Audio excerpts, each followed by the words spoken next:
బాబు గోగినేని పరిచయం అక్కర్లేని వ్యక్తి. నా మిత్రుడు అని చెప్పుకోవడానికి గర్విస్తాను.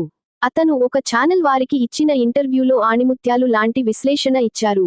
అందులో ముఖ్యమైన కొద్ది భాగం నేను వినియోగించుకుని మీకు అందిస్తున్నాను. ముందు వారేమన్నారు విందాం.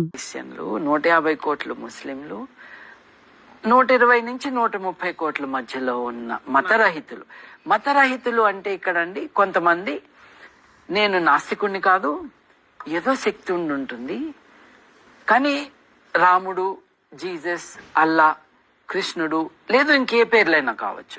గ్రీకులకి 100 దేవుళ్ళు ఉన్నారు, ఈజిప్షియన్లకి 100 దేవుళ్ళు ఉన్నారు.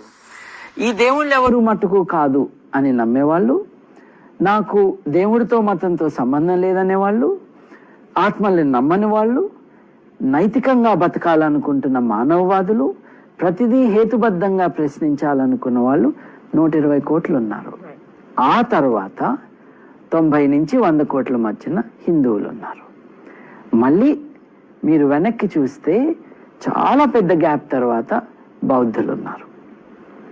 ఎంతమంది అయ్యారు చూడండి. కొన్ని 100 మందో 1000 మందో 200 ఏళ్ల క్రితం ఉన్న వాళ్ళు 120 కోట్ల మంది మతరహితులు ఉన్నారు. పిల్ల దేశమే ఐస్లాండ్కి వెళ్తే మీరు 25 ఏళ్ల కంటే తక్కువ ఉన్నవారు ఎవరూ కూడా దేవుణ్ణి నమ్మట్లేదు. అందరూ కూడా జీవ పరిణామ సిద్ధాంతాన్ని నమ్ముతున్నారు.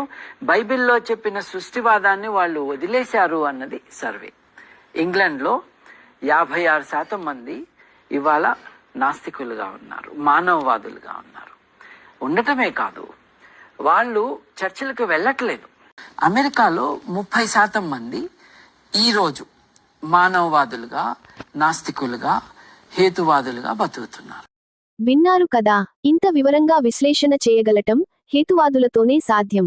హేతువాదుల్లో బాబు గోగినేని విశ్లేషణ వీక్షకులను కట్టిపడిస్తుంది. అంత చక్కగా వారు ఆధారాలతో సహా విశ్లేషణ చేయగలరు, అద్భుతంగా వివరించగలరు. అందుకే వారికి తెలుగు రాష్ట్రాలలో అనేక మంది అభిమానులు ఉన్నారు. మీరు గమనిస్తే అతని పేరు మీద సామాజిక మాధ్యమాలలో అనేక గ్రూపులు కూడా ఉన్నాయి.